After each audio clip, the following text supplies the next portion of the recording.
Hospital, Emily Moorhead.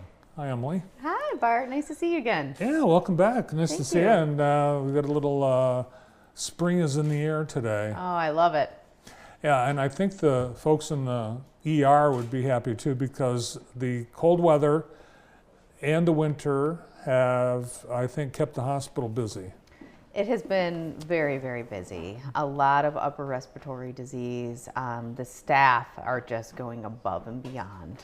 They have really, really come to the occasion, and I just really appreciate also the patience of the community knowing that we have just been so busy, and people have really worked with us and understand that our staff are really stretched thin right now. Everyone knows someone that's got something, and one of the things I'm hearing a lot about, and I've encountered quite a few people with this chronic cough, which is a result of one of these respiratory things that just doesn't seem to go away.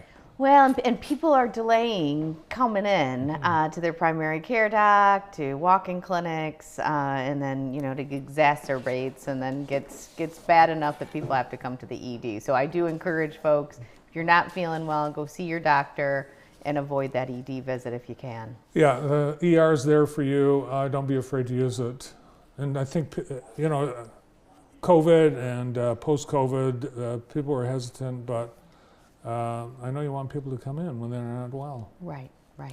Well, 2024, looking back, I know there were a lot of accomplishments and a year of growth as Henry Ford Jackson Hospital continues to offer more as our regional hospital. How was it when you look at maybe numbers, statistics? How do you measure your success and growth? Yeah, I would say definitely around our operating expense. We're really trying to drive down the total cost of healthcare. Definitely our recruitment efforts, not only in terms of physicians and advanced practice practitioners, but also our support staff as well. We also launched in 2024 a full ride scholarship program in order to create more workforce opportunities. So we also look at our turnover rates, which improved drastically. So, you know, recruitment is only as good, but we really want to keep the people that are serving this community and having that longevity.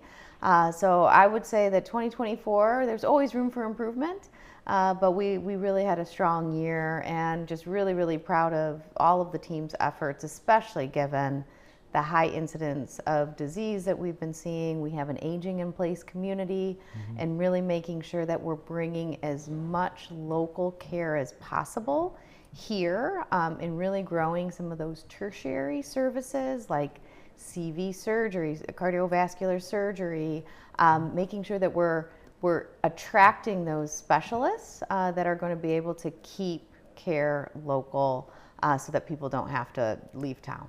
Yeah, I'm glad you mentioned aging in place, because one of the things Jackson has become is a retirement community.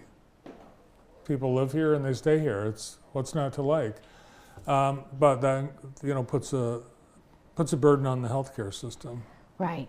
And I will say too, even those that are having babies here, which is wonderful, right? And that's part of the whole idea of our workforce development strategy, is we want to be able to provide full ride scholarships to the community here and the young people here, or those that are redefining their career paths here, so that they don't have to leave town for school and for education. They can get it right here, full ride, and then they can stay and serve the community in healthcare careers. So that's a big focus of ours as well. Yeah, you never have to leave town. That's right. And that also includes our midwife program that we just reinstated here in Jackson. So if people don't want to leave town, they now no longer have to for those certified nurse midwives. So if you want to have a little bit of a supplemental delivery, you know, we have additional women's services coming to town too. Awesome. It's amazing how many babies are born at the hospital. You've got a chart here with some of those numbers. 1,094 deliveries? Right. right? Wow. Isn't that incredible? That's amazing. Do you Oh, still those play are the happy things too. We love to celebrate the happy things. Yeah, do you still play Happy Birthday every time a baby's born? It's actually a lullaby. Oh, the lullaby, overhead. that's right. Oh, Yeah. it's so wonderful. Yeah, there's nothing that makes us all smile in meetings than when you hear that lullaby overhead and you say, oh, okay, great. And that's why we're here. So about 3 times a day, you'll hear that all throughout the whole hospital. That's right. When a baby is born. That's cool. Now, specialties. A lot of people may have thought they've had to go out of town for certain services, and you've been aware that there are some areas that it has been tough to get in to see someone, but you've gone and recruited people, and you've added somewhere around 4 dozen new people in various specialties? That's correct. That's correct. And we have a medical staff that includes independent as well as employed physicians and advanced practice practitioners. Almost 1,000 are on staff, and that is really in an effort to make sure that we have the access that we need. Also something that we're really focused on, not only in 2025 and beyond, but being able to self-schedule and having that visibility and that transparency on the MyChart, on the app, on the website, so that people can also make sure that they're getting in that fits with their schedule. And so really focusing more on a patient-centered approach. I think in healthcare, historically, we've done a really good job of putting the patient in the middle as opposed to putting them in the center and really developing the services around the patient. And MyChart is awesome, and if anybody's a patient and they're not using MyChart, you're crazy. You need to be on that, and it's pretty simple to get. Oh yeah, and the app is wonderful. Yeah, do your own scheduling, see all your lab tests, everything. It's all right there, and you continue. That's something that's in continuous improvement. Correct. Mm-hmm. The speed of getting an appointment. I know that's you need something. You're not feeling well. You're having pain. Getting an appointment, that seems to have improved just from what I'm hearing from people in the community. That's wonderful. It's been an intentional focus of ours. I was in a focus group, and I don't think you had anything to do with this, and even probably no knowledge, because an independent organization comes in and they study the hospital, and it was for the magnet program for nursing, and I was in a room with a lot of your partners, employees, providers, and patients, and all we heard were raves about how everyone is doing, how great the experience is as a patient, how all the partnerships work inside and outside the hospital.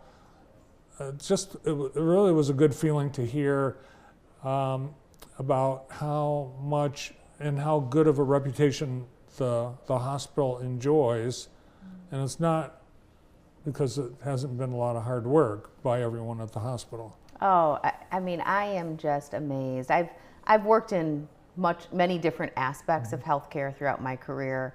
I've worked for faith-based organizations. I've worked for for-profit healthcare organizations, and there is something so special about the team here in Jackson. The dedication, the way that we all work together. You mentioned the magnet redesignation that we had. So we became a magnet hospital, which is a testament to not only our clinical quality, but also our shared governance. And what that means is that we all work together as a team to solve problems.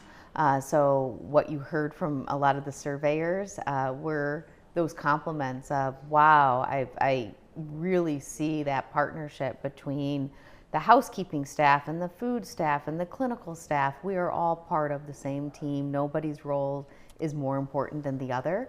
And we really try to work together in order to make the best possible healing environment. Yeah, and a lot of the partners like Center for Family Health, MDOC, the Sheriff's Department, the individual independent providers, they're all just as big supporters and fans of the hospital as are the patients with a good experience. Absolutely. What makes us very unique here too, I'm glad that you brought up the Center for Family Health, because we don't see them as a competitor, we see them as a partner in making sure that we have access and care for everyone in the community. And part of what makes that possible is our clinically integrated network. So what that means is that we're all part of the same payer network, so that there's that interoperability. You mentioned my chart. No matter where you see anybody in this community, we have that interoperability, so we see the testing that occurred at the Center for Family Health, for example, when they are admitted into the hospital, and that really streamlines care. You actually have a lab in the Center for Family Health. That's right. Yeah. That's right. Yeah, yeah. So 2025, we're already 2 months plus into it. How's this new year going?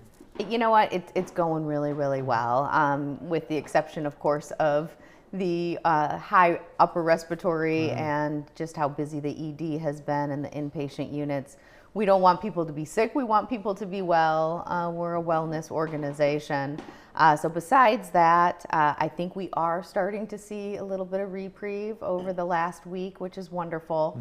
And looking forward, we're really excited about some really cool initiatives around growing those service lines, making sure that healthcare is kept local as much as possible, as well as really making sure that we're driving new services and new partnerships. And I'll just put a plug out there that maybe for a future conversation, we need to talk about the MSU relationship as well. And just from a geographic distance perspective, there's a lot of opportunity that we have in that partnership as well. Go green. Nice. Yes, we have a Spartan in the building.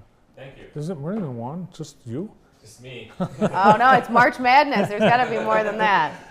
Yeah, here comes the Big Ten champion, Yeah, there you go. Spartans. So you have a heart center, and you've made some strides in offering more services, heart-related services. Tell me about your structural heart program. What is that? Yeah, our TAVR procedures, it's really about making sure that we're bringing very advanced cardiac care from a minimally invasive perspective.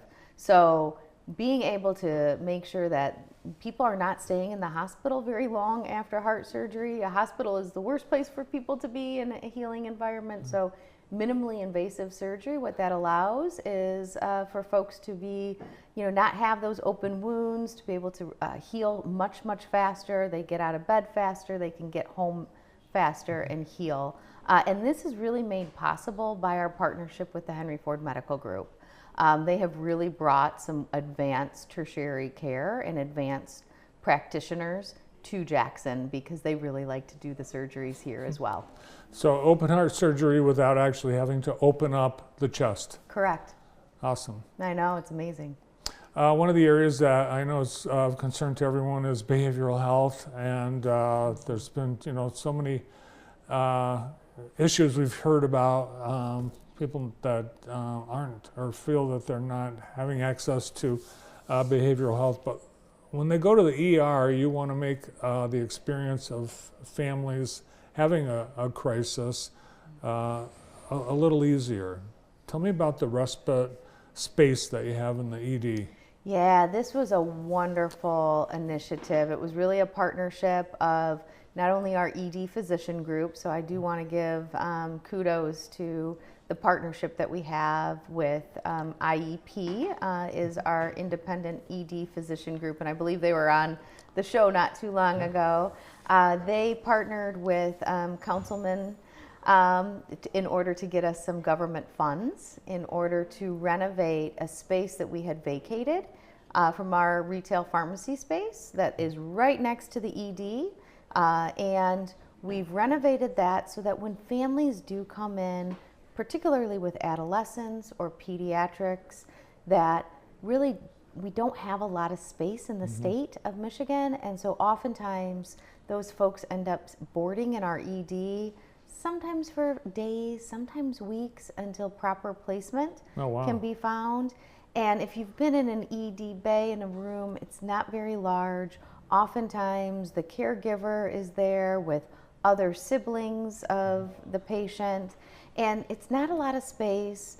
We created a space where now people can go. There's a microwave, there's a refrigerator, we have snacks, there's a gaming area, there's a reading nook for the siblings, and there's also private rooms with lounge chairs that fold down into beds so that caregivers can get some rest as well. There's showers so that people don't have to leave their loved one in the hospital to get some rest themselves until that placement can come. And you know, I'll just put another little brainstorming bug in our ears that, and you can hold me accountable for this, but we also have a lot of work going on around our behavioral health strategy and making sure that we can start bringing some of those adolescent and pediatric services here to Jackson as well. Good. I'm sure we'll talk about that in MSU next time.